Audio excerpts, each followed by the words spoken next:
daerah-daerah yang dulu yang bukan menjadi kawasan pemukiman sekarang berkembang menjadi kawasan pemukiman. Pencemaran sungai yang terjadi sekarang memang sudah semakin masif, tapi aturan juga mulai banyak. Tapi apa yang terjadi, apa yang sekarang sudah kita bisa lihat hasilnya di Benowo itu.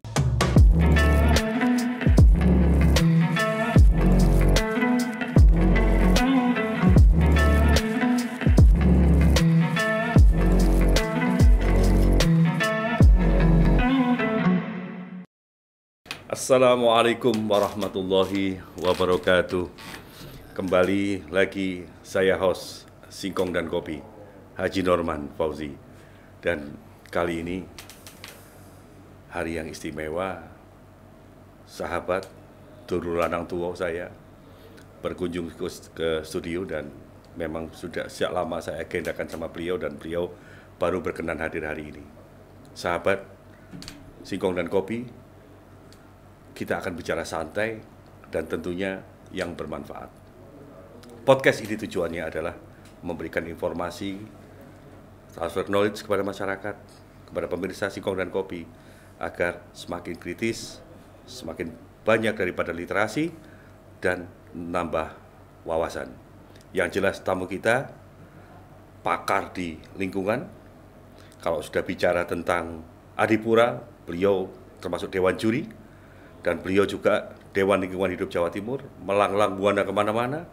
Tadi tidak ada tempat satupun bencana di Republik ini tanpa kehadiran beliau. Tsunami Aceh, beliau pionir di sana, kemudian dan di bencana alam bencana yang lain. Beliau juga pemerhati tentang sampah. Bu Risma kalau melihat video podcast ini, mudah-mudahan masih ingat dengan beliau, bagaimana membangun Surabaya dengan zero waste, tentunya bagaimana sampah menjadi kompos, itu sudah dilakukan oleh beliau. Assalamualaikum warahmatullahi wabarakatuh. Waalaikumsalam. Masya Allah. Alhamdulillah. Rambut boleh putih, jenggot boleh putih, tapi semangat lingkungan terus membara. Amin, amin, amin. Allah. Alhamdulillah. Alhamdulillah. Mas Tok. Ya, siap. Kebahagiaan kami dari Singkong dan Kopi, ngobrol santai tapi bermanfaat, panjenengan hadir. Mas Tok, bencana-bencana ini sekarang terus menimpa Republik ini. Barusan selesai kita kemarin melihat Batu, kemudian kita alami lagi Lumajang. Mas Tok, apakah situasi iklim atau situasi daripada reboisasi kita atau persoalan-persoalan lain yang manusia sehingga alam selalu menegur dengan bencana di akhir-akhir ini? Monggo disampaikan Mas Tok. Matur nuwun. Santai mau Mas Tok. Adinda Haji Norman. Saya ini agak apa ya, kaget ini. Iya.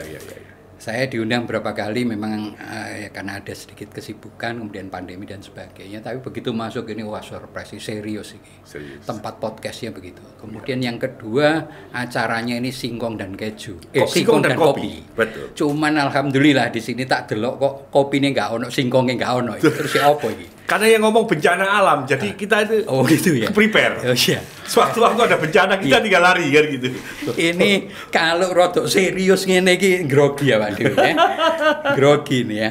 Jadi bayangan saya ini disuguhi kopi, panganannya singkong. Gitu Wah ya. ini tepat ini korelasi dengan judul podcastnya sih ono madu ya, tapi tak delok kok nggak ono ini. Karena faktor bencana gitu tadi. ya. Iya, alhamdulillah lah. Tapi kayaknya udah disiapin ya di luar ya. Iya. Jadi apa yang tadi disampaikan oleh Haji Norman tadi terkait dengan banyaknya bencana, ya memang demikianlah, kita ini sudah masuk ke sebuah era yang kemudian kebencanaan ini, problem-problem lingkungan dan kebencanaan ini semakin sering kita alami. Problem ini sebetulnya kita hadapi cukup lama, sudah hampir 1 dasawarsa ini mulai begitu, tapi intensitasnya baru sekarang ini semakin sering. Apakah karena itu bencana gunung berapi, tanah longsor, banjir bandang, gempa dan sebagainya, intensitasnya semakin sering. Nah kebetulan Indonesia ini karena hidup di sebuah kepulauan daerah tropis yang berada di 3 lempeng bumi, potensi kebencanaan ini memang tumbuh semakin besar dan semakin sering. Karena siklus kebencanaan itu tidak semakin sedikit, tapi nanti frekuensinya, intensitasnya semakin sering dan semakin saya tidak berharap takut-takuti ya, tapi memang kejadiannya seperti itu.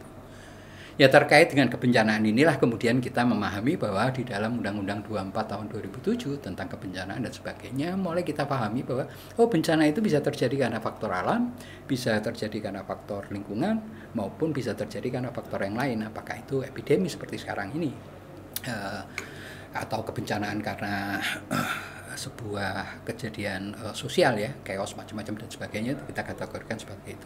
Nah, intensitas kejadian bencana alam maupun bencana lingkungan ini, kalau saya bisa sederhanakan definisinya, kalau bencana alam itu sebuah bencana yang terjadi tanpa ada campur tangan manusia yang disebabkan karena oleh aktivitas alam.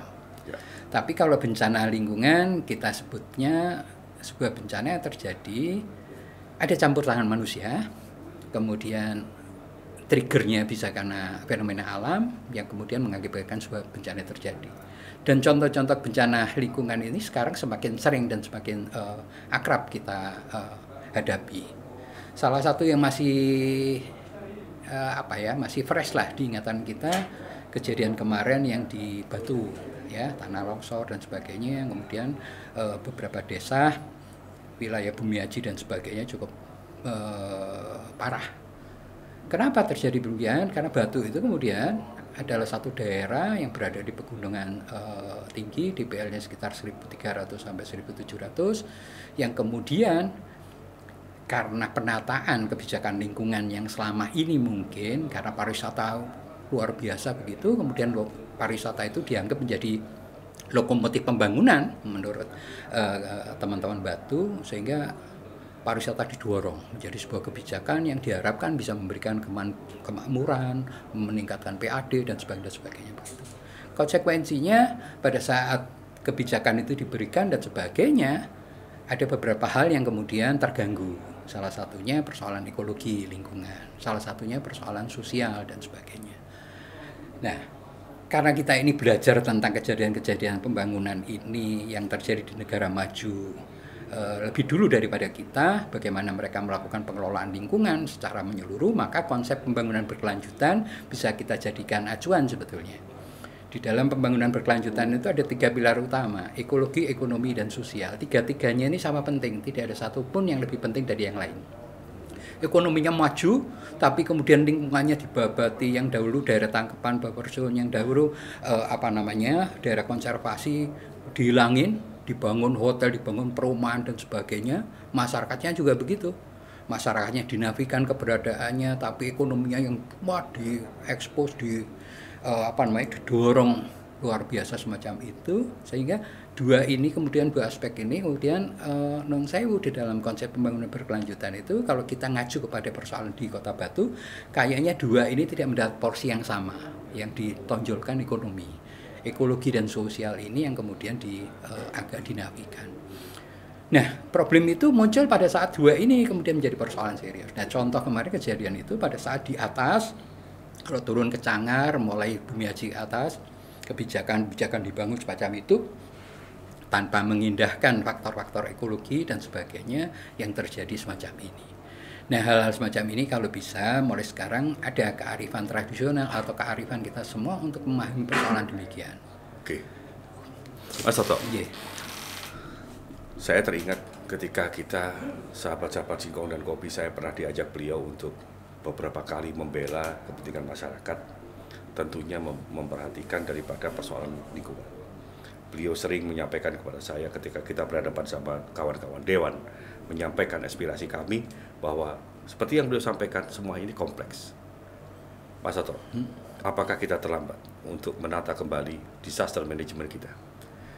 Kata terlambat sebetulnya tidak ada, meskipun kejadian ini sudah terjadi di mana-mana. Kita masih punya kesempatan untuk bisa melakukan upaya perbaikan. Tapi apakah upaya perbaikan tadi sebanding dengan laju kerusakan yang terjadi atau pengerusakan yang terjadi? Ini yang harus kita bahas lebih mendalam ya, mungkin terutama dengan teman-teman penentu kebijakan, DPRD, kabupaten kota, kepala daerah, masyarakat, industri dan sebagainya, khusus pariwisata dan sebagainya. Kita duduk untuk mencoba membangun pemahaman semacam itu. Fenomena kebencanaan ini tidak akan berhenti. hampir setiap saat, apakah musim penghujan, apakah musim kemarau, kita akan menghadapi persoalan ini sama, meskipun problemnya berbeda. Kalau musim penghujan, kebakaran hutan dan sebagainya, musim penghujan, musim kemarau, kebakaran hutan dan sebagainya, musim penghujan, tanah longsor, banjir bandang dan sebagainya. Tapi persoalan ini harus coba kita bangun untuk mencoba mengurangi dampak itu semua.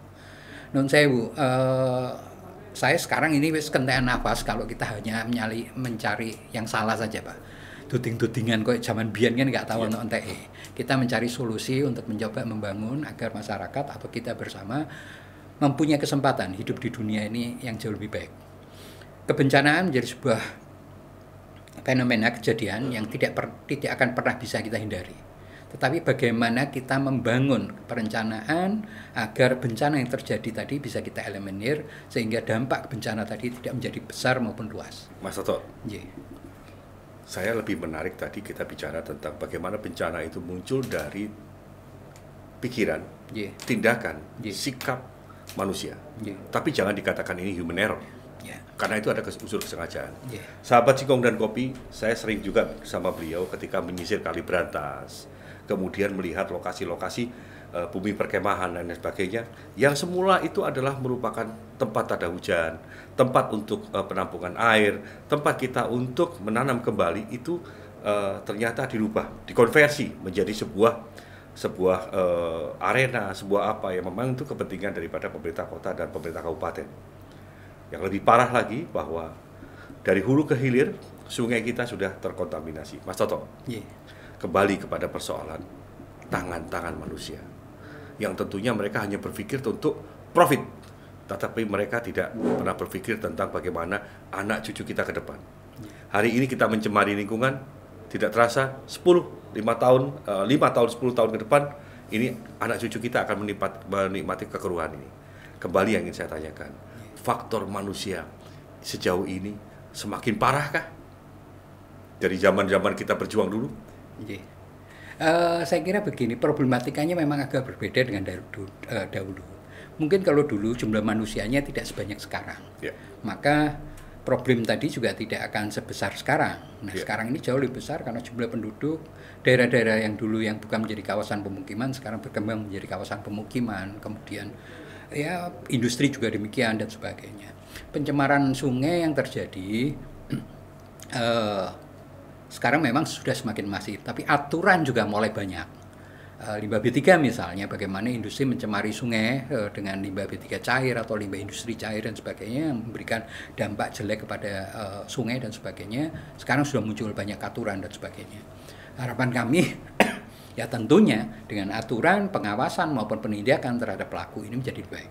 Tapi faktor yang penting buat saya sebetulnya edukasi kepada masyarakat terkait dengan pentingnya ini. Sungai ini dulu, non saya kalau saya kecil ini sering jadi guyonan sih, jadi lagu sih. Mungkin kita masih ingat dulu nek ono lagu dayoe teko, beberno kloso, klosoe bedah, tambalan jadah, ya toh. Asune mati buangan nang kali. Dulu ingat saya lagu itu masih sering kita nyanyikan waktu kecil-kecil. Pemahaman masyarakat terhadap sampah atau apapun yang tidak diperlukan oleh mereka itu seakan-akan sah untuk dibuang di sungai. Karena lagu itu mungkin ya non sewu tidak ngajari untuk membuang sampah begitu, tapi lagu itu mencerminkan sikap kita dulu. Gitu. Nah sekarang ini memang agak berbeda. Sudah banyak edukasi teman-teman yang aktivis yang melakukan sosialisasi terkait pentingnya menjaga sungai semakin banyak, teman-teman birokrasi melalui dinas terkait juga semakin banyak yang mengingatkan masyarakat untuk tidak membuang sampah. Tapi kenyataannya memang masih demikianlah, masyarakat masih polanya semacam begitu dan sebagainya. Saya ini malah jadi ingat sih kejadian kemarin Wali Kota Surabaya mengeluarkan edaran kemudian meminta masyarakat untuk bekerja bakti bersama-sama serentak. Wah menarik, bagus gitu. Peran serta masyarakat untuk terlibat dalam menjaga lingkungan Kota Surabaya cukup positif karena respon masyarakat demikian banyak. Tapi sayangnya setelah sampah itu dibuang semua delewer, tidak ada pengangkutan koordinasinya itu, sehingga sampah ini masih ada di jalan itu sampai beberapa hari dan sebagainya. Saya khawatir kalau kena hujan dan sebagainya atau kena kendaraan kembali lagi dan sebagainya begitu.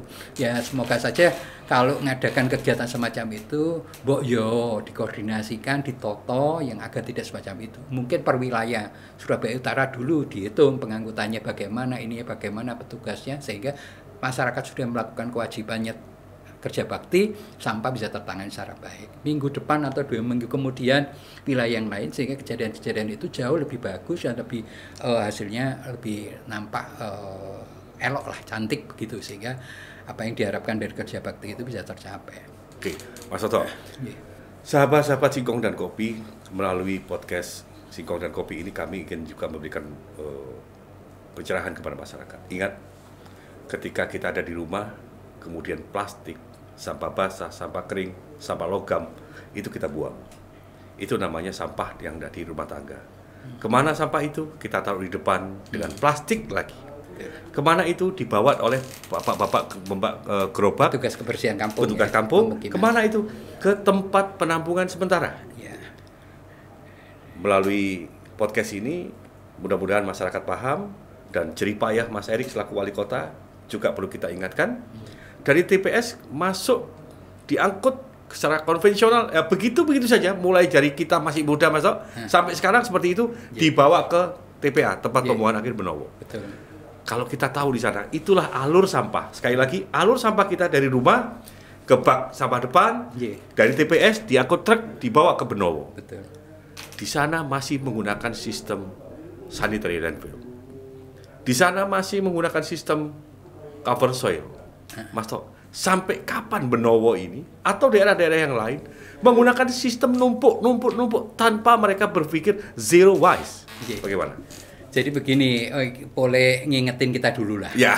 Awal-awal tahun 2001. Governance of Energy. Iya, tahun 2001 kebetulan saya itu kelola satu tempatnya Pemkot Surabaya di Kejauhan Putih Tambak. Di sana kemudian sampah dari RW, dari pemukiman kita kelola menjadi kompos. Sampah kita bagi menjadi 2, satu yang organik, satu yang anorganik. Yeah. Pengistilahnya waktu itu masih dikenal sampah kering dan sampah basah. Yeah. Sampah basah itu kemudian kita olah menjadi composting sebetulnya. Nah, sortasi ideal itu sebetulnya sampah itu di sumber sampah. Jadi kalau misalnya ada satu pemukiman, apa tadi yang Haji Norman sampaikan, ya, dari rumah tangga sampah dipilah, organik, anorganik atau basah kering tadi terpilah, kemudian yang organik ini masuk satu tempat yang kita kenal sebagai TPS 3R atau TPS atau dikenal sekarang ini menurut Permen 153 kalau tidak salah ini namanya TPST, tempat pengolahan sampah terpadu. Harusnya sortasi itu dimulai di sana, di sumber sampah, di pemukiman.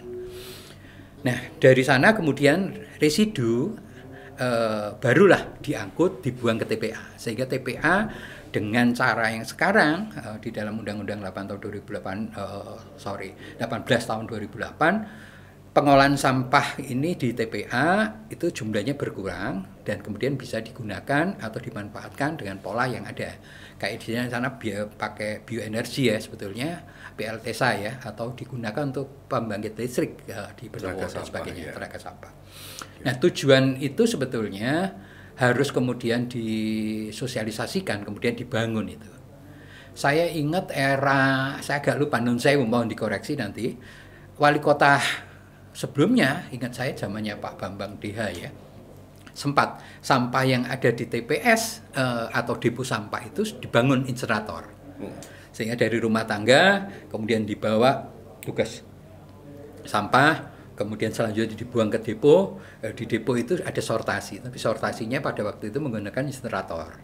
Kemudian ada beberapa kajian yang berkeberatan pada saat menggunakan insenerator itu, karena insenerator itu dibakar dengan pembakaran yang tidak optimal, tidak sempurna. Yang dikhawatirkan debu abu ini, dioksin itu yang kemudian menjadi persoalan. Kemudian itu tidak dilakukan. Kemudian sekarang dari sana semuanya dibawa ke mana? Dibawa ke Benowo. Beberapa contoh sortasi di wilayah itu sebetulnya sampai sekarang masih ada. TPST itu saya ingat beberapa waktu yang lalu saya sempat ke Tenggilis Mejoyo masih ada, kemudian di Beratang ada, dan beberapa lokasi masih ada. Nah, kalau itu mungkin bisa dikembangkan dengan pola itu, ada TPST, ada TPS 3R dan sebagainya, sortasi di setiap pemukiman, apakah itu dikelola oleh desa atau kelurahan, saya kira cukup banyak sampah-sampah organik yang bisa terkelola di sana, sehingga yang anorganik yang masih punya nilai ekonomis itu juga dikembangkan. Cuman sayangnya bank sampah, kemudian teman-teman yang melakukan sortasi di pemukiman, khususnya di kelurahan dan sebagainya, kurang optimal, sehingga nilai ekonomis dari penjualan sampah-sampah Plastik? anorganik yang punya nilai ekonomis tadi itu tidak bisa membiayai operasional dari kegiatan itu. Sehingga ini jadi problem juga. Artinya kan pemerintah kota, pemerintah kabupaten, dan pemerintah provinsi, dalam arti ini government ini, wajib hadir loh, Mas. Iya, siap. Jadi begini, PAD itu kan salah satunya dihasilkan dari PBB. Kalau kita orang Surabaya, salah satu kewajiban kita membayar pajak. Yang kemudian pajak itu dikelola oleh pemerintah daerah, salah satunya untuk membiayai aktivitas program-program yang ada di wilayah kota itu. Nah, pada saat kami atau masyarakat kemudian meminta kepada pemerintah kota, ya itu memang sudah kewajibannya pemerintah kota harus itu. Mekanismenya memang diatur melalui musrenbang dan sebagainya itu, sehingga tidak setiap orang bisa, Pak aku mentang-mentang aku bayar, aku bang Surabaya, aku pengen ngene kudu dipenuhi, tidak, ada mekanisme dan sebagainya. Tapi saya kira sekarang ini komunikasi ini cukup baik lah masyarakat dengan pemerintah kota dan sebagainya begitu. Tinggal kita coba bangun program-program kemasyarakatan yang memang dibutuhkan masyarakat itu dan bisa sustain, bisa berkelanjutan. Oke, Mas Tok, mohon maaf. Tentunya pemerintah juga harus punya sebuah gagasan besar. Pemerintah harus punya bagaimana persoalan sampah ini tidak hanya persoalan composting, tidak hanya pemilahan, tetapi ini kan harus ada dimanfaatkan. Mas Tok, kita ingat, sahabat Singkong dan Kopi, kami berdua dengan tim ini pernah bekerja sama dengan investor daripada luar negeri. Waktu itu kami berdua bergandengan dengan Governance of Energy. Dan waktu itu juga teknologi yang dipakai adalah teknologi dari Jerman, Seegers. Kemudian investor yang masuk dari Singapura dan dari Australia. Itu kira-kira 25 tahun atau ya 20 tahun yang lalu. Seandainya waktu itu Mas Tok, visibility study kita tidak ditolak, maka di Surabaya ini sudah berdiri pabrik pengelolaan sampah yang nantinya basisnya untuk berubah dikonversi menjadi listrik, dan menurut mereka ini bisa dialirkan 1/4 kota Surabaya listrik. Mereka sudah menghitung tarif data listriknya dan lain sebagainya. Mas Tok, kenapa hal-hal yang besar itu tidak dilakukan? Karena kalau waktu itu kita pernah menghitung kurang lebih dari 6 ton sampah, bahkan sampai 9 ton sampah per hari mereka butuhkan. Kalau itu dilakukan, maka sampah yang di Benowo, sampah yang di Keputih habis untuk mereka dan listrik teraliri mungkin lebih murah. Mas Tok, kenapa pikiran-pikiran, upaya, sebuah grand design yang besar tidak dilakukan oleh pemerintah kota Surabaya? Dan tidak ada support daripada pemerintah provinsi? Enggak, jadi non sewu ini saya koreksi, sebetulnya yang sekarang sudah dilakukan cukup bagus lah. Benowo sekarang sudah terkelola secara bagus, kemudian aktivitasnya juga operasional dan sebagainya sudah bagus, dan saya kira bukan menjadi persoalan. Apa yang kita tawarkan waktu itu sekarang sudah terrealisasi. Jadi hampir mirip dengan apa yang dulu. Mungkin waktu itu 20 tahun yang lalu pemerintah kota belum berpikir ke arah itu, tapi sekarang sudah berpikir ke arah itu dan sekarang sudah dilakukan. Saya kira tidak ada problem di situ ya. Tapi yang mungkin perlu juga adalah bagaimana sortasi itu dilakukan di pemukiman-pemukiman atau kawasan-kawasan di mana semua sampah tidak harus semuanya ini dibawa ke TPA. Tapi di wilayah-wilayah itu dibangunlah TPS 3R atau TPST tadi, seperti diakomodir di dalam Undang-Undang 18 tahun 2008 sebetulnya pengelolaan sampah itu bisa dilakukan di komunitas dan sebagainya. Tujuannya apa? Sampah ini tidak keluyuran jauh ke sana, bisa dikurangi dulu di lokasi-lokasi sampah itu berasal, sehingga kos pengelolaan itu bisa dikurangi atau di-cut di posisi itu. Nah, yang kedua, bagaimana peran masyarakat. Peran serta masyarakat sekarang ini jauh lebih bagus daripada dulu. Dulu mereka nggak mau tahu. Kewajiban mereka membayar sampah melalui restribusi, PDAM atau apapun, kemudian mereka harus bayar lagi ke petugas pengangkut sampah di kampung. Dahulu cuma begitu pikirannya. Bagaimana sampah itu selanjutnya dibawa ke TPS ke TPA dan sebagainya, mereka nggak mau tahu. Tapi sekarang masyarakat sudah ikut terlibat dan mau tahu untuk berperan serta itu. Sebetulnya kondisi pemahaman itu masyarakat sudah berkembang jauh lebih baik dari dulu. Makanya sekarang ini ada semacam paradigma, mereka menganggap kalau dulu sampah bukan menjadi persoalan saya, sampah menjadi persoalan Pemkot. Tapi sekarang mereka sudah berkembang, mereka sekarang berpikir bahwa sampah bukan hanya masalah pemerintah kota, tapi sampah juga masalah kita bersama. Nah, pemahaman ini seharusnya menjadi modal awal oleh pemerintah kota, bagaimana peran serta masyarakat ini mulai diwadahi, kemudian diberikan ruang yang harusnya menjadi sebuah kekuatan untuk menyelesaikan problem-problem ini. Oke. Dan bukan hanya masalah sampah ya, tapi masalah-masalah yang lain dan sebagainya. Masuk Surabaya dikelilingi oleh daerah-daerah buffer zone seperti Sidoarjo, Mojokerto dan lain sebagainya. Antar kabupaten, antar kota, ini berarti kan harus kehadiran pemerintah provinsi, dalam hal ini gubernur, ini juga hadir untuk persoalan lingkungan. Betul. Bagaimana?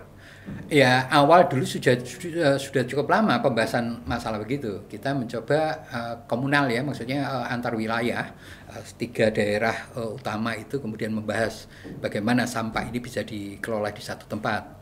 Contoh sederhana kita ngomong Bangkalan di Socah itu sampai sekarang mungkin belum terselesaikan mungkin ya, sehingga Kabupaten Bangkalan itu masih menghadapi persoalan sampah cukup serius. Nah, Kota Surabaya yang kemudian pengolahan sampahnya ada di Benowo sekarang sudah terkelola cukup bagus dan sebagainya, ini mungkin bisa dilakukan pola kolaboratif begitulah, termasuk juga dengan Sidoarjo, termasuk juga dengan Gresik dan sebagainya. Karena 4 wilayah ini sebetulnya posisinya cukup berdekatan dan sebagainya. Problem sampah saya kira menjadi problem serius, apalagi nanti di masa mendatang ya.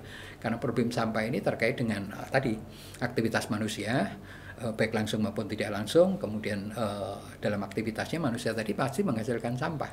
Dan dengan jumlah penduduk yang semakin bertambah, problem sampah tadi menjadi semakin banyak. Luasan juga begitu dan sebagainya. Banyak problem tadi yang punya pengaruh terhadap problem sampah ini. Nah, untuk itu saya kira awal memfasilitasi untuk membangun itu, saya ingat beberapa kali provinsi sudah mencoba mendiskusikan dan mencarikan solusi. Tapi perkembangannya saya mohon maaf, memang terakhir saya tidak begitu mengikuti sampai sejauh mana dan sebagainya. Tapi wacana dan upaya cukup serius untuk membangun tadi TPA komunal, TPA untuk beberapa wilayah itu sudah pernah dilakukan, saya kira. Oke, kembali lagi bahwa kalau tadi dikatakan bahwa pemerintah Kota Surabaya waktu itu sudah kita ingatkan, kemudian visibilitas tadi sudah kita mintakan, bahkan kita kumpulkan Satuan 9, kita kumpulkan para ahli-ahli pakar-pakar lingkungan, dan waktu itu tiba kesimpulan mereka bahwa memang perlu dibangun itu karena seperti yang dilakukan oleh Brazil, seperti yang dilakukan oleh Guangzhou China, seperti yang dilakukan oleh Kanada, seperti yang dilakukan oleh Australia, termasuk seperti yang dilakukan di Denmark. Nah, ke depan ini kan kita harapkan bahwa ada sesuatu yang cukup besar untuk menyelesaikan sampah ini sehingga manfaatnya juga besar. Kan seperti itu, Mas. Bagaimana? Banyak orang sekarang terutama di dunia maju dan sebagainya menganggap bahwa sampah ini ada penyebutan, ada yang disebut sebagai black gold, ada yang disebut sebagai green gold dan sebagainya begitu. Mereka menganggap bahwa sampah ini sebetulnya sesuatu yang punya nilai yang sangat berharga, yang kalau dikelola secara baik akan memberikan kemanfaatan. Okay. Nah, Surabaya saya kira sudah mulai membangun ke arah sana. Jadi apa yang terjadi di Benowo, saya ingat beberapa waktu yang lalu, terutama sebelum pandemi, karena terakhir ini saya suka ke Gresik, ke daerah Kepatihan. Saya selalu lewat sana, Benowo dan sebagainya. Kadang-kadang saya lewat Benowo dan sebagainya. Saya pikir sudah jauh lebih baik daripada dulu. Nah, tinggal bagaimana apa yang ada baik ini bisa direplikasikan di daerah lain, mungkin. Betul. Saya pikir begitu. Apakah ke Gresik? Gresik ini Ngipik, saya nggak tahu ya sampai sejauh mana TPA Ngipik itu. Kemudian kalau sana yang Jabon itu yang lahan di dekat Telocor itu untuk pembuangan TPA-nya juga saya belum tahu sampai sejauh mana. Sementara yang Bangkalan di Soca itu saya terakhir sebelum pandemi, ingat saya, atau setelah pandemi awal-awal itu sempat tidak dioperasikan dan kemudian mencoba di daerah lain. Tapi apa yang terjadi, apa yang sekarang sudah kita bisa lihat hasilnya di Benowo itu mungkin bisa jadi referensi oleh teman-teman di daerah lain itu sebagai sebagai sebuah teknologi atau upaya alternatif yang bisa dikembangkan di daerahnya dan bisa memberikan kemanfaatan. Mas Toto, terima kasih. Sahabat Singkong dan Kopi, memang saya sengaja singkat-singkat saja dengan beliau karena nanti ke depan kita akan membahas bagaimana dengan tsunami, bagaimana dengan disaster management, bagaimana tentang lingkungan. Nah, hari ini memang kita warming up dulu kan istilahnya, tetapi ke depan bagaimana beliau yang sebagai anggota tim juri daripada Adipura itu bagaimana kita akan bahas di episode-episode berikutnya. Yang jelas dari informasi dan pembicaraan kita hari ini, sahabat Singkong dan Kopi, bahwa masyarakat jangan diam. Karena masyarakat ikut bertanggung jawab atas persoalan sampah, persoalan lingkungan, dan persoalan yang lain. Tetapi masyarakat juga, apabila masyarakat punya ide dan dasar, mungkin melalui Singkong dan Kopi, kita akan sampaikan kepada pemerintah kota, bahwa pemerintah kota Surabaya, pemerintah provinsi Jawa Timur, itu adalah milik kita. Kita milih mereka, dan kita akan bantu mereka. Closing statement monggo Mas Toto, langsung di kameranya Mas Toto. Oke, baik. Pertemuan awal ini saya kira tidak banyak persoalan kita bahas, tapi kesempatan yang baik ini saya kira banyak hal yang harus bisa kita lakukan. Kita menjadi partner solutif terhadap problem-problem lingkungan, problem-problem kebencanaan dan sebagainya. Karena inilah kesempatan kita untuk masih punya kesempatan kita untuk ikut terlibat dalam memperbaiki kondisi dunia ini menjadi lebih baik. Saya kira demikian, karena apa yang kita lakukan sekarang ini berkejaran dengan pengerusakan, maka kesempatan yang ada itulah harus kita optimalkan untuk memberikan kemanfaatan tadi. Terima kasih sahabat Singkong dan Kopi, jangan bingung karena saya yakin, saya tadi membayangkan ada 2 video Singkong dan Kopi yang narasumbernya hampir sama. Yang satu mungkin Bang Arif Merdeka Sirait, nah, satu Mas Toto, sama-sama rambut putihnya, sama-sama tamanya sama, itu beda. Yang satu perlindungan jenggot, yang satu perlindungan anak. Ya, yang satu, tetapi jenggotnya Bang Sirait juga sudah mulai tumbuh ya. Banyak begitu. Terima kasih sekali lagi sahabat Singkong dan Kopi, bahwa kami akan selalu ada bersama dengan sahabat-sahabat sekalian untuk hadir memberikan informasi yang terbaik. Bagaimanapun juga tanggung jawab kita semua terhadap lingkungan. Terima kasih Mas Tok. Wassalamualaikum warahmatullahi wabarakatuh. Waalaikumsalam. Salam Singkong dan Kopinya begini. Oh, salam Singkong dan Kopi.